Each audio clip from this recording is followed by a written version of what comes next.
እሺ የተከበራችሁ ተከታታዮች የዛሬው ፕሮግራማችን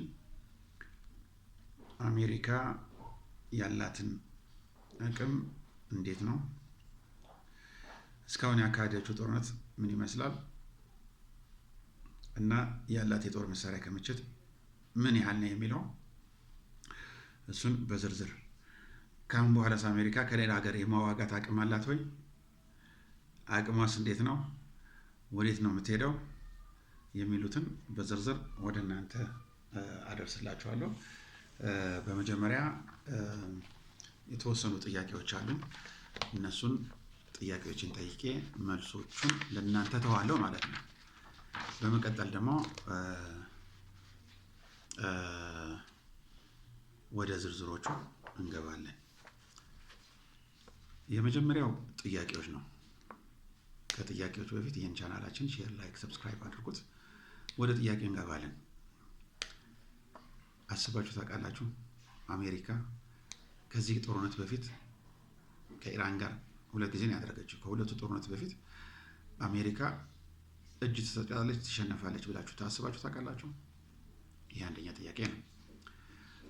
ሁለተኛው ጥያቄ አሜሪካ የጦር መሳሪያ እጥረት ይገጥማታል ብላችሁ አስባችሁ ታውቃላችሁ? ሶስተኛ አሜሪካ በኢራን ትሸነፋለች ብላችሁ አስባችሁ ታውቃላችሁ? እነዚህ ጥያቄዎች ለእናንተ ትቻለሁ። አሁን ወደ ጉዳዩ እንግባ፣ ወደ ገደለው እንግባ። አሜሪካ በዋናነት የምትመካባቸው ወይ ደግሞ ጉራ የምትነፋባቸው ሶስት መሳሪያዎች አሉ። አንደኛው ቶም ሃውከን እያሉ በቃ ብጥብጥ ነበር የሚያደርጉ። ሁለተኛ ፓትሮይት መከላከያችን፣ ፓትሮይት ቀጥሎ ደግሞ እትሃድ የሚባል ደግሞ መጣ ተባለ።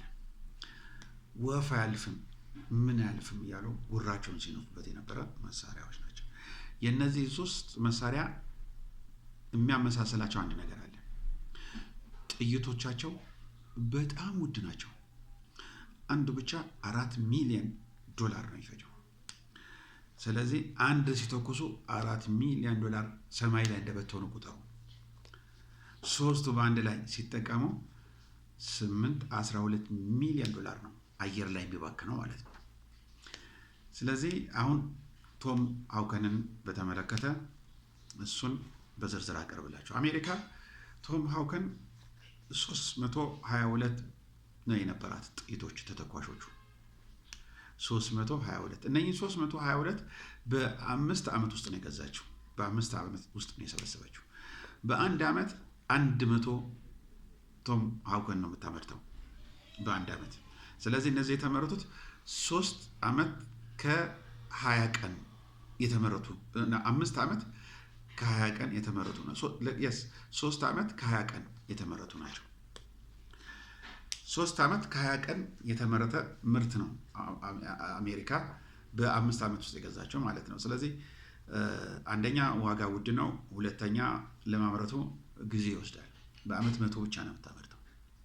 ስለዚህ አሜሪካ ይህን መሳሪያ ይዛ ከሌሎች ሀገር ጋር ለማዋጋት በጣም ይከብዳታል። ይሄ በኋላ ወደዛ እንመጣለን። ሁለተኛ አሜሪካ ይሄንን ከያዘችው 322 ስቶክ በዚህ በ12 ቀን ጦርነትና በአሁኑ ጦርነት ብቻ ወደ 30% ያህል በአሁኑ ጦርነት ብቻ 25% ስቶኳ አታለች። ባለፈው 5% ስቶክ አታ ነበር።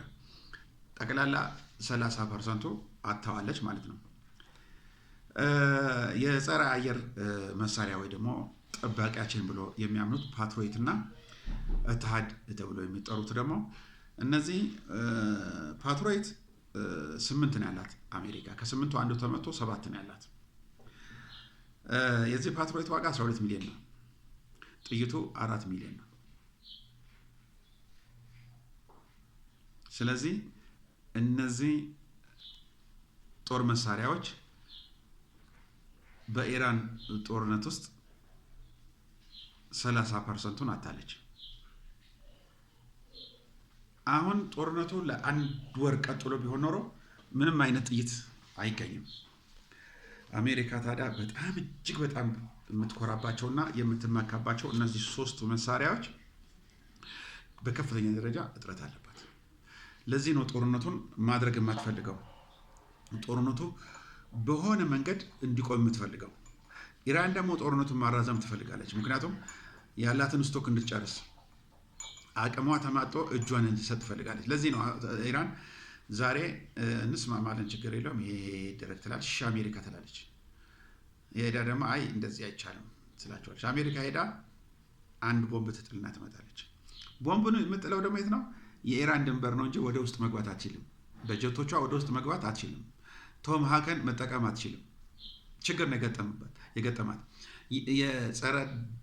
የጸረ ድሮንና ጸረ አውሮፕላን ጸረ ሚሳኤል አተኩስም አሜሪካ። ምክንያቱም እንዳትጨርስ ነው አሜሪካ ያላትን እቺ ትንሽ 200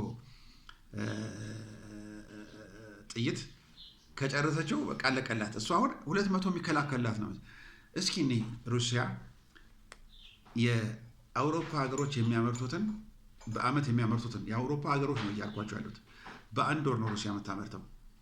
በአንድ ወር ቻይና በ15 ቀን ነው የምታመርተው። ሰሜን ኮሪያ በአንድ ወር ነው የምታመርተው።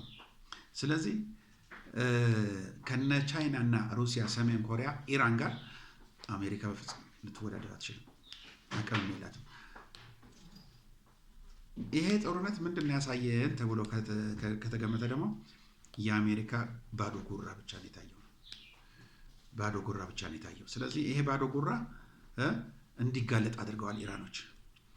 ለዚህ ነው አሜሪካውን የበላይነቷን ያጣችው። አቅሟ ምን ድረስ እንደሆነ ታውቆ አፏን የዘጋቸው። ኢራን የምትላትን የምትፈጽመው ደግሞ ለዛ ነው። አሁን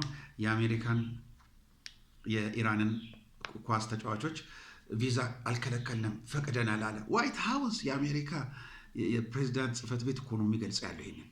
ለኢራን ተጫዋቾች ቪዛ ፈቅጃለሁ፣ በቃ ኢራን ስሙ፣ እኔ ለእናንተ ጥሩ ነኝ እያለች ነው ያለችው። ጉድ እኮ ነው። ኢራን ህዝቡላ መደብደብ ታቆም እስራኤል ስላለቻት ተደራድሮ ብላ አሜሪካ አስገደደች። እስራኤል ደግሞ ፈርታለች። ምክንያቱም የአሜሪካ ጥገኛ ነች እስራኤል። የአሜሪካ ጥገኛ ስለሆነች እውቀት አለን እኛ እንደዚህ እንሰራለን እኛ ተአምር እንፈጥራለን የሚሉ እስራኤሎች አንድ እውቀት የላቸውም፣ አንድ ቴክኖሎጂ የላቸውም። አሜሪካንን ተጠግተው ቻል ሁሉ ነገር የሚያደርጉት እነሱ ምንድነው ክፋትና ጭካኔ ያለባቸው። ያ ደግሞ አሁን አዋጭ አይደለም፣ አይተውታል። የእስራኤል ህዝብ በቃን እያለ ነው። ናታንያሁ ይሄንን በተመለከተ ምን እንዳለ ደግሞ ነገ ነግራችኋለሁ። ስለዚህ አሜሪካ ከቻይና፣ ከሩሲያ፣ ከሰሜን ኮሪያ፣ ከኢራን ጋር የምትዋጋበት ምንም አይነት አቅም የላትም። ምንም አይነት አቅም የላትም።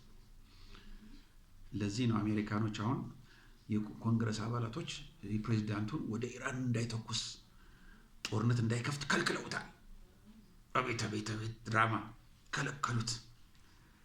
አቅም ስለሌላቸው ስላወቁ እኛ ከለከል ነው እኛ ሰላም ፈላጊዎች ነን ለማለት የተደረገ አዲስ ፖለቲካዊ ጨዋታ ነው እንጂ አሜሪካ ኮንግረሱ ሳያቅ ምንም ነገር ሳይማከሩ ምንም ነገር አይደረግም። ግን አሁን አዋጭ ስላልሆነ ትራምፕን እኛ ነው የከለከል ነው እንጂ መምታት እንችላለን አቅሙ አለን ነው የሚሉት። አቅሙ የለም፣ መምታት አይችሉም። ትክክለኛው ነገር ይሄ ነው። አቅሙ የለም፣ መምታት አይችሉም። ስለዚህ ያላት እድል ምንድን ነው? ተንበርክካ ይቅርታ አድርጉልኝ፣ ያስኩትን ብር ለቅላችኋለሁ፣ ተውኝ ብላ 50 ዓመት እስኪ ቶም ሃከን ትስራና ትጨርስ። ትንሽ 1000 ምናምን ትሰብስብ። ከዛም እንደምታደርግ እናያለን። ምንም ነገር ማድረግ አትችልም። አበቃ። የተከበራችሁ ተከታታዮች የዛሬ ፕሮግራማችን ይሄን ይመስላል። ስለተከታተላችሁ እጅግ በጣም አድርጌ አመሰግናለሁ። ሰላም ዋሉ። ቻው ቻው።